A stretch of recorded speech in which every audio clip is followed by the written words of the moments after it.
So it's not my favorite topic to talk about, I'll be honest, but it's a very common question that comes up constantly within arts like Taiji and Qigong, Bagua, and that is, can you lift weights at the same time as doing the internal arts? So this question, the reason I'm doing this podcast is because it comes up over and over and over. It's a very common question, and of course, a lot of people are very concerned about it because obviously they usually had an exercise regime. Maybe they're going to the gym regularly, lifting weights or whatever they were doing, maybe some body weight exercise, who knows. But they had a fitness routine regime, and then they started internal arts, and maybe they read some of the books or saw some of the writings that said you shouldn't lift weights because it destroys the internal force. So obviously this causes lots of concern because if for a lot of people, if you stop doing resistance training, then your fitness will go down and it will drop. So I've seen this sort of, it's almost like there's many divides in the internal arts, isn't there? Does Qi exist? Does it not? Is internal arts a spiritual art or a fighting art? These kind of divides exist. People will polarize towards one or the other. And of course, one of the other things people will polarize around is, should you lift weights or should you do physical exercise or resistance training, we should say, alongside the internal arts? And some people will abjectly say no. Some people will say, of course you should. And it is a complicated issue. It's a complicated matter. I can see why it causes concern, because it's not just like it's, what should we say, like amateur teachers saying don't lift weights. Actually, it's some luminaries. You will find past masters who have said such things that the internal arts are not about that. And then, of course, you'll see past masters who said the opposite. So I want to answer it now from my perspective, and that's all I can do is answer it from my understanding. I should start by saying, obviously, look at my build. I'm not a huge guy, but I do resistance training. I do lift weights, and apart from one small period of time, I have always done physical resistance work, either with weights or with my body weight, alongside the internal martial arts. So I have done it.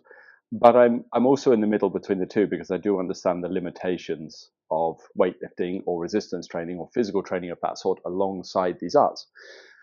So, as with all these things, the answer is not quite so simple as people make out. There's a lot of people within this scene who will just say, no, it's very simple. Everything is simple. If you can't explain it simply, then you don't understand it. It's not true. Sometimes things have nuances to them and they're a little bit more complex, so they need discussing. So I would say right from the beginning, whether you lift weights or not really depends what you want from the arts. It depends on your outcome.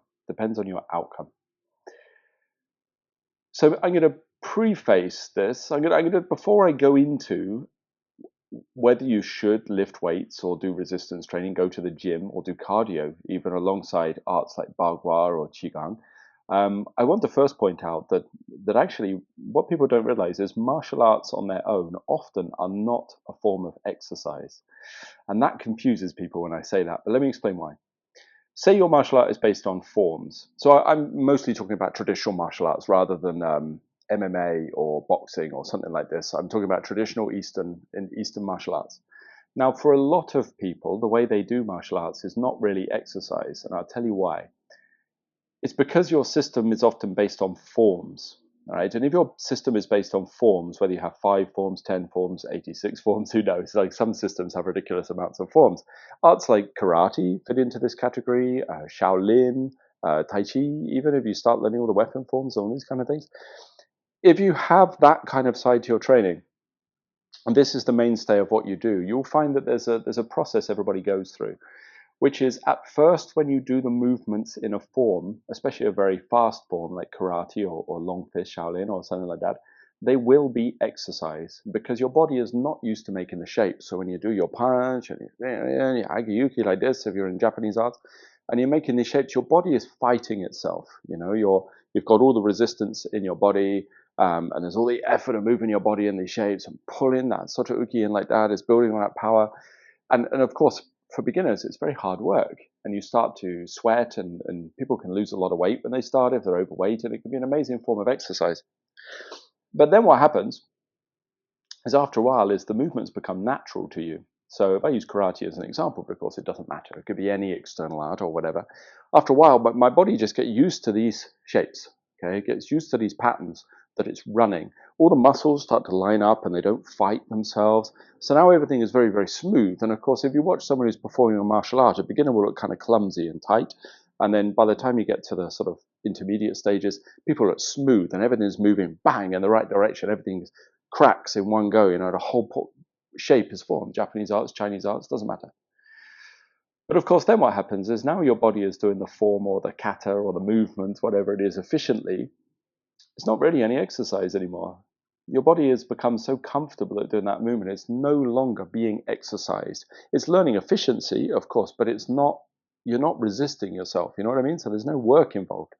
So this is why you'll see if people do martial arts that are only based on forms, such as karate, Shaolin, Taiji, whatever, any of these Eastern arts, they often will do the same. Beginner will come in, then they will start to get fitter. Then they will train a bit longer, then they will become unfit again. And then there's that old joke, isn't it, that the higher you go up through the black belts, like the bigger your belly becomes. And sometimes people say, oh, it's because they got lazy as they got older, but often it's because they've done the art so long that it's no longer exercise. It's such a natural thing for their body to do that it's not working them anymore. And definitely, I remember that with something like, actually most arts that I studied, you can always find a way to make it be effort on your body, but after a while the movements will become very smooth and very comfortable for your body. And when your body is not fighting itself, not going through resistance, there's no fitness training. So you should be aware of that if your art is based on those kind of things, making your body efficiently perform forms or movements, that at some stage it will stop being exercise. So therefore, if you take out all strength training, resistance training, whether it be going to the gym and lifting weights or whatever, using the floor, press ups, sit ups, maybe into hand balancing or whatever it is people do. Or, if you take out all of that side of your life, all that exercise, after a while, there's a chance you can become quite weak and quite unfit. And that it is something that happens in the Eastern arts. You will see people with very efficient but weak movement.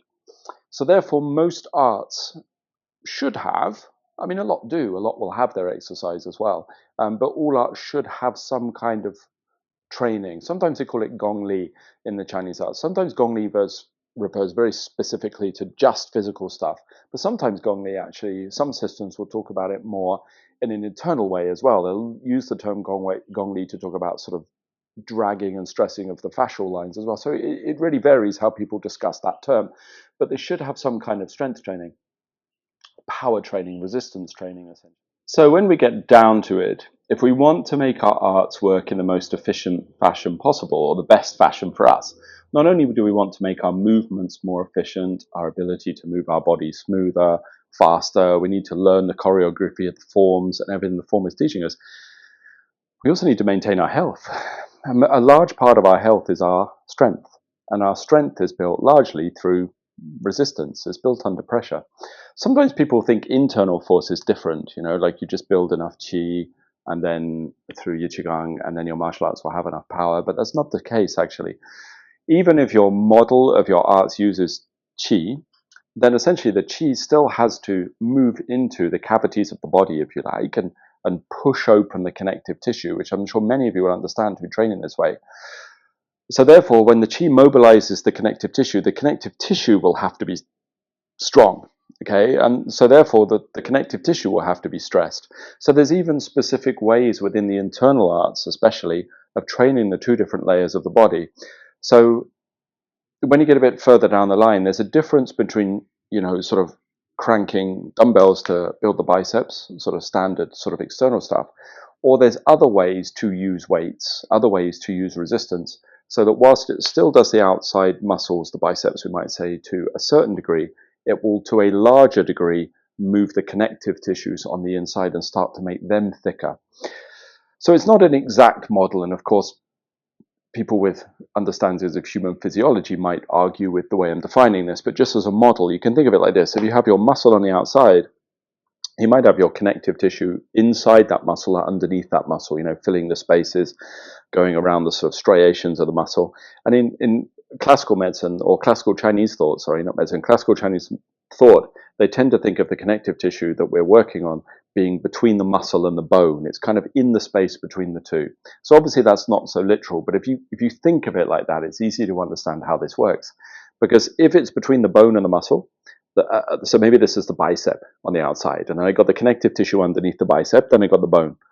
If I learn how to exercise the connective tissue, okay, then the connective tissue will grow and get bigger and expand, and it will push the muscle on the outside. And this is what often causes people's bodies to look a bit full or packed. Not the same as fat, like you've eaten too much pie or something like that. It's not the same.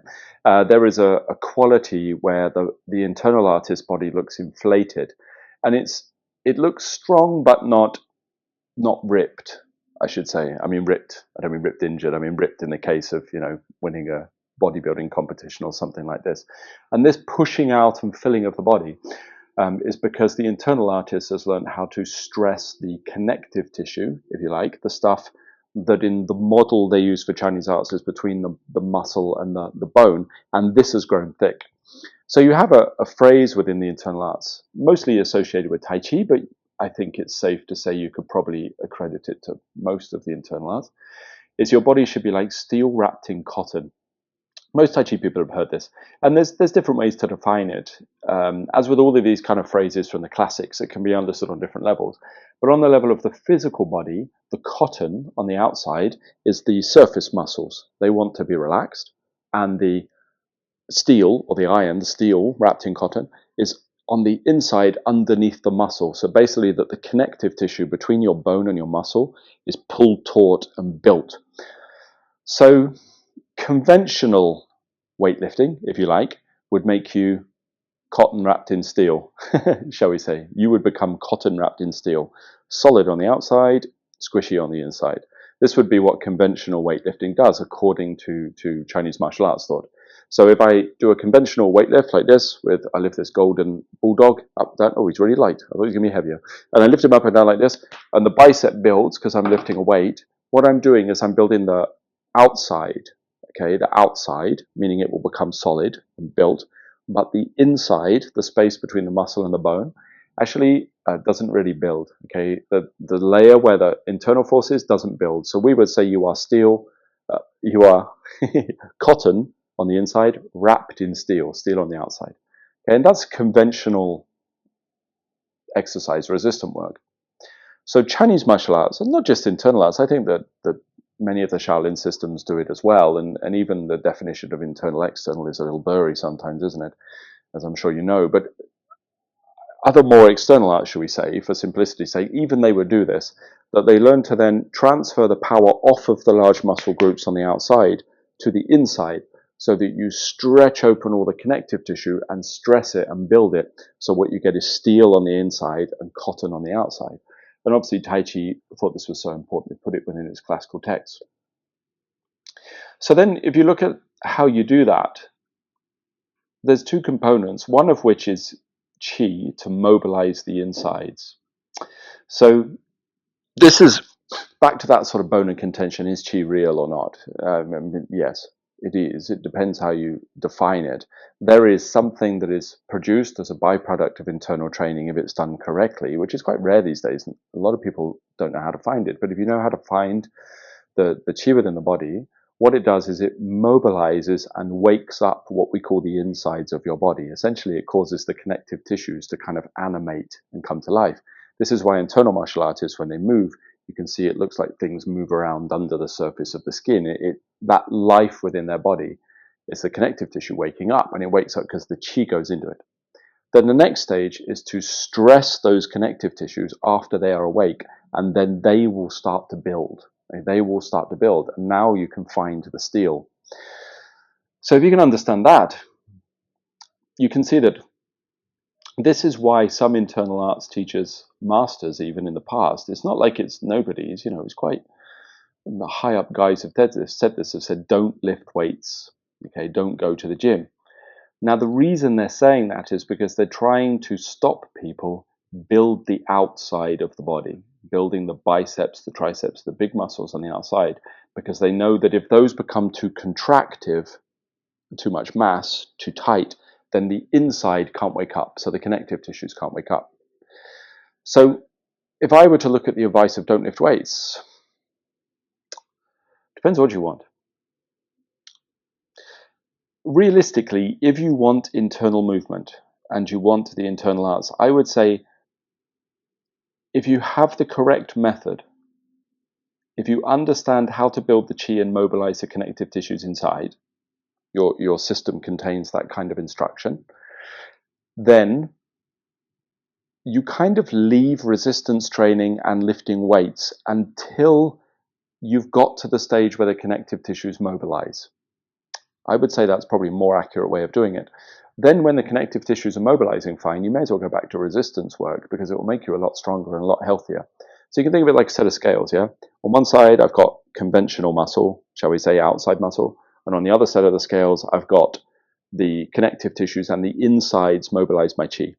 Now, this is my normal muscles, outside, inside. When my outside is very, very strong, meaning contracted, stressed, grown, the inside is switched off, okay? So I need to relax the outside muscles, let them switch off, biceps, triceps, the outside, all the stuff the teachers tell you to do, hang the muscles off the bone, you will hear, relax the muscle bodies, switch off your tension, okay? Release all the clumsy power. It will go down. And as it goes down, if you build qi alongside it, you can access the inside. Now the connective tissues mobilize. The inside of your body comes to life. Some people have called this the elastic wetsuit or the organic wetsuit or the venom symbiote, if you like, that appears within your body if you're a comic book nerd. So as the external strength goes down and the internal strength goes up like this, now my body functions differently. You have an entirely new way to mobilize or use your body. Now your body is not going to function on leverage and contraction. It's going to function on the release and expansion of the connective tissues inside. Once you've switched that set of scales, there is enough qi to mobilize the tissues. Now you resistance train again. And what happens is now the internal muscles or the internal tissues get stronger and stronger and stronger. And you start to build stress and strength on your body in the correct fashion. So generally, if you want that kind of stuff, if you want the internal force, for most people, there is a period where the external weightlifting probably has to go. You have to drop it. And I did. And I used to do a lot more physical exercise. And then there was a period where I had to let that external exercise disappear because I had to find the insides of my body. And I became weaker. I became physically weaker. I became less able to lift stuff and my body wasn't as strong. Just while I found the insides. And then once I found the insides and the qi and the tissues were mobilizing, I went back to lifting weights because now I knew that my body was going to lift weights according to this internal mechanism instead of the external mechanism. And then I got strong again. So the stopping of the lifting of weights was a temporary phase while I found it. So I would say with that, if you've got two different ways of lifting the weights, you can't really choose. It's not like an intellectual thing. It's not like I go to lift the weight, whatever, back to it's not actually very heavy. It's like a tin of beans. So say I've gone to this and I got my weight here, well, pretend he weighs a ton, he's solid gold, and I'm going to lift. And if I haven't trained to the internal mechanism of my body, I can't choose to use it. Like I see I've even seen on YouTube some teachers trying to say, just access the inside and then lift the weight with the inside. You can't. If you haven't built enough qi and mobilized the tissues, you won't find the insides. It's not an intellectual choice. It's not like choosing between my left arm and my right arm. That's not how it works. It's not a decision I can make in the moment.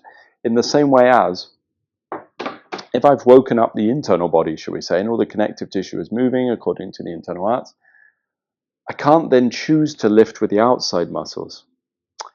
Maybe I'm more likely to be able to, because I've previously used my external muscles when I was still developing and new, but it's still very difficult. You can't make a decision in that moment. So the weightlifting will depend on, you will lift the weights according to how your body is built and what you have developed within these arts. And that's very important to understand because sometimes people think these things are all a technique. Like if I lift the weight in a conventional way, I'll do my muscles, but if I do it at this angle, and I breathe a certain way, it'll do it with the internal mechanism. But of course, that's not the case. It doesn't make a difference on the outside shape, really. It mostly matters if you have found the inside of the body. So then the question is, how long do you have to drop the external weightlifting for? And that is a complicated answer. The reason the question is hard is because the first thing it depends on is, do you have the method to wake up the insides? Because if you don't know the method to find the insides of your body, then which is not automatic. It's not like you do the Tai Chi form enough times and you'll find it. Most people will not. Most people will need specific training in the causes of the mind and the causes within your body and the way you breathe and the way that we open everything up and the way we sync the chi to find the insides. This is why there are many people, let's be honest, who practice the internal arts who've never found the internal mechanism. Even some famous lineages, to be honest, I think died several generations ago. So even a famous lineage of Tai Chi is not even a guarantee for people to have that. But then increasingly, more and more people are having the method, because the beauty of the internet is that it's, more and more people are sharing and more people are comparing notes and more people are finding the insides. So there is hope there. Don't want to be all doom and gloom. But if you don't have the method, then there's no point quitting the bodybuilding, because if you can't find internal strength, you may as well build external strength, in which case you may as well develop a really or have a regular and clever bodybuilding routine that builds these kinetic muscular chains on the outside of your system. Now, I know many martial artists who've done that because they never found the internal mechanism. They just built the outside of the body externally using weights or kettlebells or resistance bands or thousands of press-ups or whatever you do. You know what I mean? Like it can be, there's all kinds of ways you can do it. So they built the body externally. And by doing that, they stayed strong, they built strength, even sometimes a very intelligent external strength. Like external strength doesn't have to be dumb. We think of it like it's clumsy, which is a bit snobby. It's not true. I've seen people with incredibly clever external strength. The way they build these kinetic chains in the muscles is incredible, but it's still external power. It's not really what the Chinese arts were after. So it's a kind of hybrid, it's like Chinese martial arts shape, or Tai Chi shapes, if you like, or white crane shapes, or Wing Chun shapes, or whatever, with this external strength that they've built. And so I mean, it's not really the right power for the internal martial arts. But I'm not a traditionalist in that way, so I don't really care. Like, and I don't mind. I mean, if someone has a nice form and they flow, and then at the same time they're using resistance weight training externally, so they're getting nicer, strong, and staying healthy, then more power to them. More power to them. Go for it. Build your body in this way, because it will serve you better. It's better than not knowing how to build internal force and also stopping external strength training, because now what happens is you do your form and you've taken away all of your resistance training and you'll just get weaker and weaker and weaker, and ultimately that's bad for your health. That's no good, and your health has to come first. Well, even for fighting, if you don't know how to find internal force and you take away, so you've got none of that, and then you take away external force, I mean, even self-defense side of martial arts kind of falls away, doesn't it? So that's why it's hard to answer, because if you don't have the internal methods, you're better off building external strength. If, however, you do know the internal methods, and you know how to get the chi and you know how to sync it so it mobilizes and fills into the spaces and activates all the internal side of the body, then excellent. I think that if you're training daily, the timescales I can give are only for people that are doing a couple of hours a day, because that to me is what it's what most of my students do as a minimum, and that's just kind of what I expect. So if someone's doing a couple of hours a day regularly for internal martial arts and they know the internal arts method, I think you probably have to stop resistance training for about 9 months. About that. 9 months while you find the insides. And to some of you, that will sound like a really long time, 9 months without any resistance training. Well, don't forget, you're still getting exercise, you're still moving your body, and you're still developing strength from low stance work and the shape of the forms themselves. You're just not going to bulk up and get that external power because you've spent 9 months to a year maybe dropping that external weightlifting while the internal force build. Now, once the internal force is there and it's back, resistance training is fine. And, I'm teaching here in Bali, and I'm teaching full time. And I basically, the students here are studying full time, more to the point. There's other teachers here teaching too. I'm not doing the whole thing. That would be crazy. But there's students here studying full time. And when they started, the period when we dropped to the external work was about that. It was about 9 months or something. I kind of focused on a lot of chi building and a lot of opening the body and a lot of finding the insides until the insides moved on all the students that were pretty much living here full time. And then now I'm putting, after that, even for a while now, after that finished, I'm putting the resistance training back on top. So they're doing a lot of a lot of arduous exercise, which they're not liking very much, because who does? I'm quite grueling sometimes in my classes. And they're putting that exercise now into the internal body. So now what's happening is, so the process went, they turn up, we activated the insides of their bodies, found the qi, got it to mobilize, found the insides through the Taiji and the Jingyi they're doing, which is what they're learning, and then now doing a physical exercise back on top of that. So now they're bulking, but they're not bulking the external muscles, they're bulking the connective tissues to build that kind of steel wrapped in cotton, which is the physical interpretation of that phrase. There's different, any classical phrase, there's interpretations on different level. There's a subtle version of that, but on the physical level, they're building the steel wrapped in cotton because they're stressing the internal mechanisms through their exercise. So I hope that made sense. So maybe that answers that question. Like, should you stop weightlifting? I think for a little while you find the insides is wise. But if you don't have the methods, you're better off doing external training constantly. And if you can find the internal method, do remember to go back to external training. Once it's woken up, once the body knows how to move under all this expansion and release, do put the resistance training back on. Don't spend the rest of your life thinking, oh, I've got internal force and this will keep me really healthy, because it won't. Your body will waste away. It's why you get lots of Tai Chi practitioners, particularly who have quite a lot of internal movement. They have quite a lot of Qi, and they have a fair bit of Jin. Maybe they can maybe just do some Jin tricks and stuff like this, but they're weak. They're physically weak, and their health isn't that good. I mean, the longevity of many Tai Chi masters is not great. You get the occasional one, don't you? T.T. Liang lived till, I don't know, long time, over, you can look it up, over 100, I think, or something, if I've got that right. But some of them lived for a long time, some into their 80s and 90s, but then a lot of Tai Chi people died in their 50s and 60s. And people say, oh, it's because of the time or something like that, and that era people died early. Maybe, but I know modern Tai Chi experts that die quite young. And okay, life happens. Maybe you're the healthiest person in the world and you get a disease and it kills you. That can happen. Maybe you're the healthiest person in the world and you have an injury and it sort of throws things out of whack and it kills you. That can happen. So you can never fully ignore those things. Of course, life is life and there's chance involved in it to a certain degree. But at the same time, I think a lot of the Tai Chi masters that were dying quite young was because they had completely dropped external methods. So they completely dropped, sorry, I shouldn't say external. They completely dropped resistance training. They completely dropped weights, completely dropped pushing against something that was resistant. So therefore their health dropped and their health failed. And that's not great for you, especially as you get older, isn't it? Like, what's the age? Is it past 40 or something? 45? I don't know maybe it's earlier. I got no idea on this, that your muscle mass drops by 1% every year or something and you get a bit weaker. So it's obviously wise to have some strength. So you must, once you find the internal body, do some resistance training. And you can see it in Tai Chi. I mean, they started to introduce, or all the arts, heavy weapons. I'm not talking bazookas, sounds like that, don't it? I mean, heavy weapons like very heavy poles or very heavy swords and things like that. In Bagua, you'll see giant weaponry that's obviously not practical, wasn't used in combat.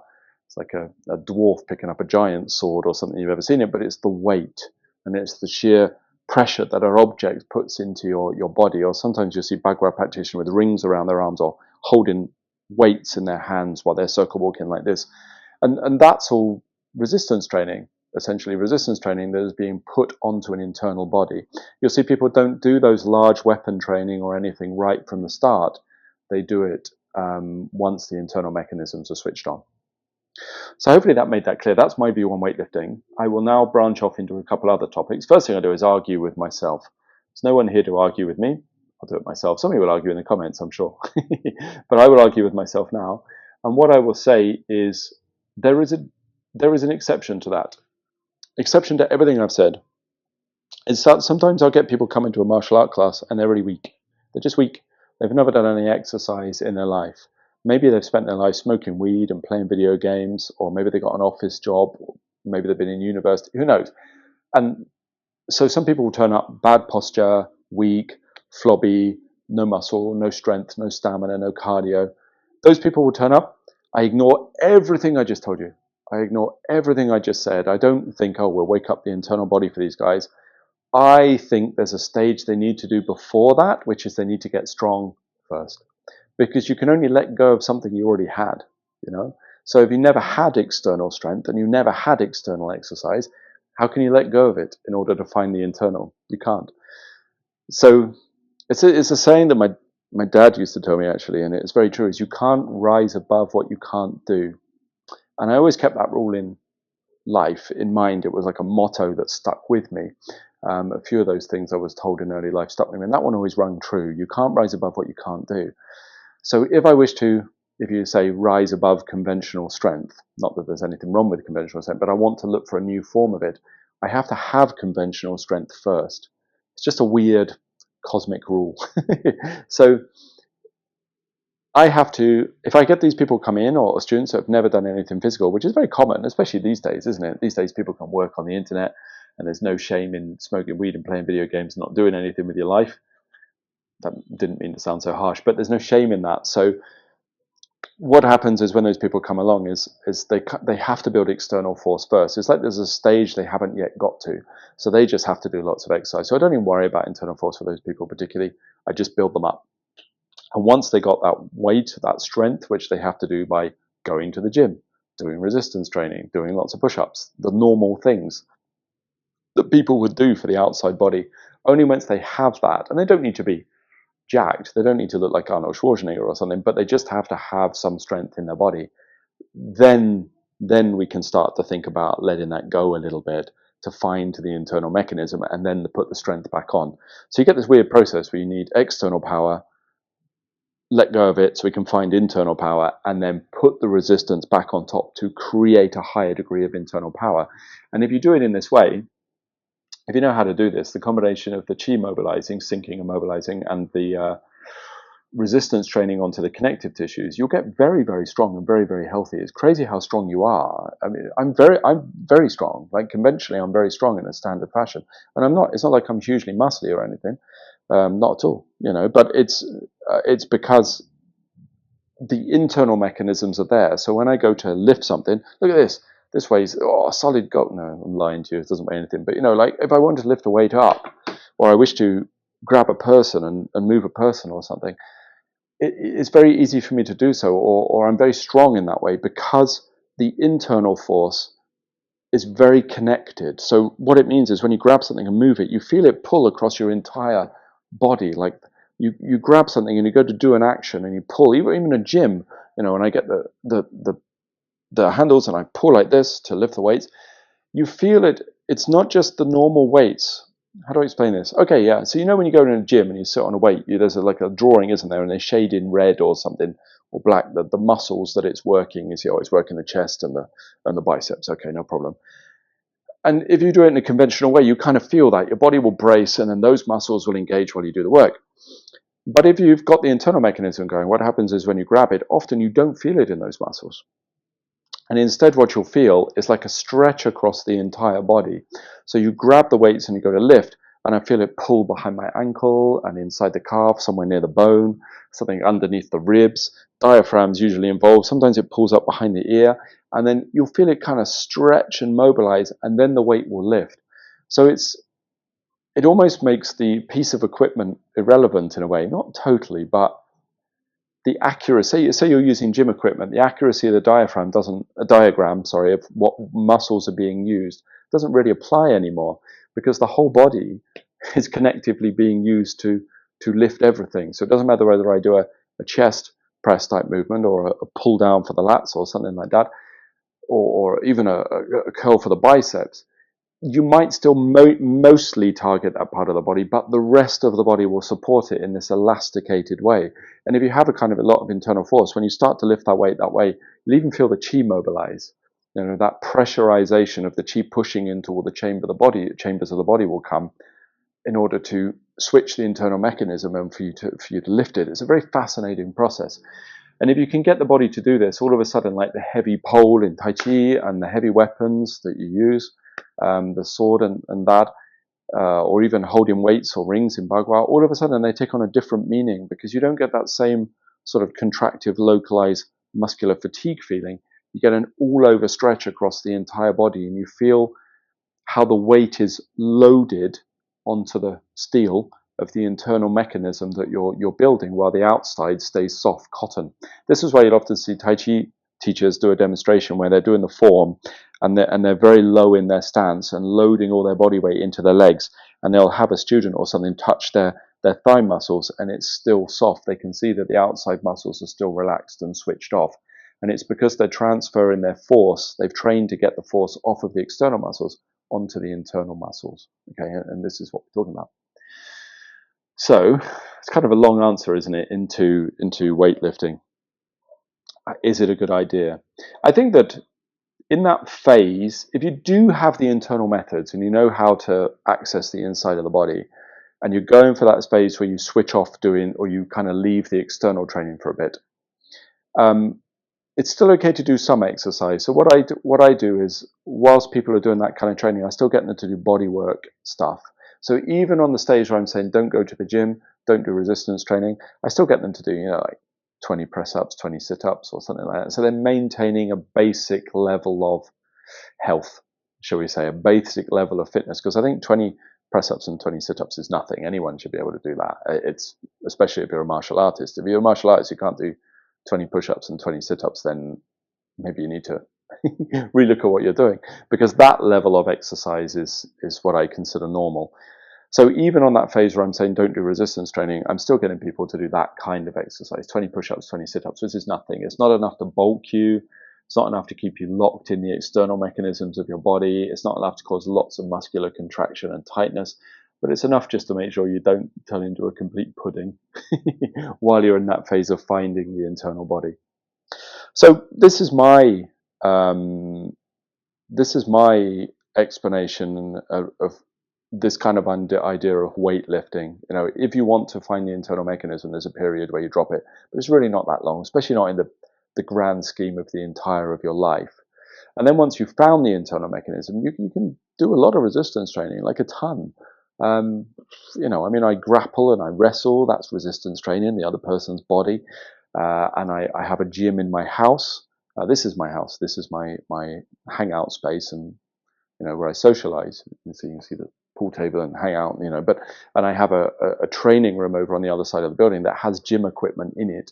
I have a whole, what do you call it, the rack with the bench press on and all that kind of stuff. So very conventional weightlifting equipment that I have in my house. It's pretty well stocked gym. So it's not like I have different equipment particularly. It's just that because I've developed the inside of my body, it works the connective tissue and creates the steel wrapped in cotton, hopefully, rather than just work in the conventional muscles like a normal bodybuilder would or something like this. It means you never get the aesthetic build. I lose all the aesthetic benefits. I don't get all the nice shapes of the muscles and all nice and toned. Definitely not. But you get the strengthening of the tissues on the inside. Because I'm also very much interested in internal arts, I then balance that with the qi. So I have to build, sync, and develop enough qi. So you have to even believe in that or have it in your arts for this to even be relevant. And then I balance the two. So I build enough qi that my body mobilizes more, and then I stress out and weightlift with what is mobilized. And that is my process. I was going to finish there, and make it not too long, because I think that pretty much says what I wanted to say. But actually, I wanted to add a little sort of PS, what do you call that? Post note, I don't know, whatever, on the end of this to answer another question very, very briefly that my friend Joey Nishad, you might know him as a troublemaking Taiji practitioner, you know who he is. He asked me the other day my opinion on conditioning, to take impact from people, to take blows. Essentially, and how that's done within the internal arts. And it was difficult for me to give an answer because I don't really focus on that particularly because I'm not sport fighting or anything. But this is my take on it, and I'm sure other people will understand it more. Is the internal way of taking impact training, and why I'm mentioning it in this podcast is because it also really comes from the same kind of training. So if you're building, say when I was doing karate when I was younger, I wanted to be able to take impact, or some of the boxing I was doing. So therefore I had to get hit. So basically what you would do is take blows. So with the boxing, the very fact that you're getting hit and banged around in the ribs and whacked in the muscles means that your body kind of knits together so it learns to take that impact. So essentially your training is based on repeatedly getting hit, And then in the Japanese arts, the martial arts, sometimes, especially on the legs and things and the arms, there'll be a lot of impact. So sometimes with other people's arms, you'll see it in Kung Fu as well.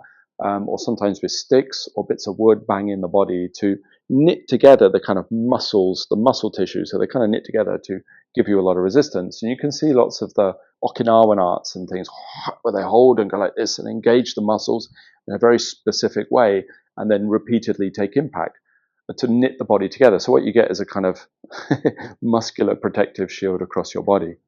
That's the external way, but it's not the internal way. It's not the internal way. Sometimes I see Tai Chi practitioners doing it, and I always think it's a bit of an error, or rather it's a hybrid. It's not an error, it's a hybrid.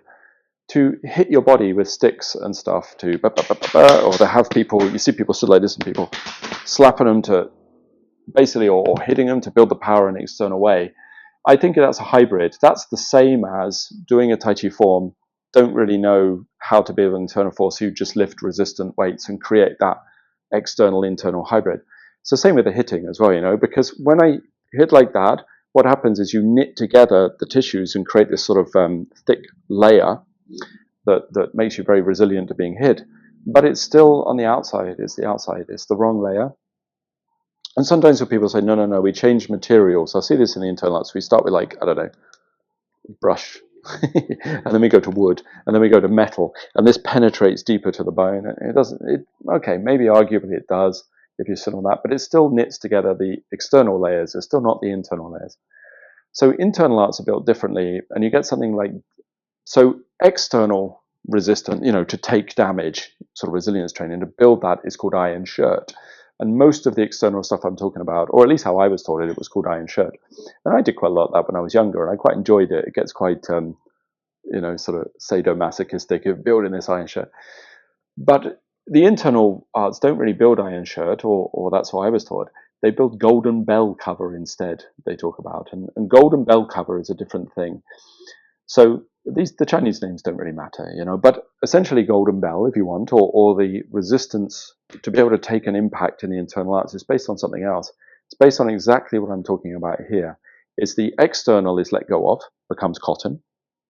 The internal, the connective tissues, become steel, okay, steel wrapped in cotton. So the qi pushes into all of the spaces in the body and into the connective tissues and causes them to inflate and push out and become thick. Essentially, a different layer, the layer between the surface muscles and the bone starts to bulk up and thicken, and it looks like your body becomes more full, right? So we say the internal martial arts practitioner is full, filling up with pung, filling up with qi. The qi is pushing into the cavities and pushing into the tissues. So now what happens is when you take an impact, instead of it hitting like a knitted together iron shirt, what it does is it disperses that power across the whole of the connective tissues. So if I'd done iron shirt and everything is contracted and I hit like that, it's localized to that area, but because I've knitted together all the tissues, it's very strong and it can resist it. Okay, it sort of bounces it off like a shield. But if I've done golden bell, or I don't even like that name, it's stupid, isn't it? Golden bell end, who cares? If we do the internal version of it, shall we say, the internal version of iron shirt, the internal resistance, so you can take impact. When I hit, instead of knitting everything together, I've expanded it out and connected it up. So now the force gets distributed across the entire body, meaning it's not localized here.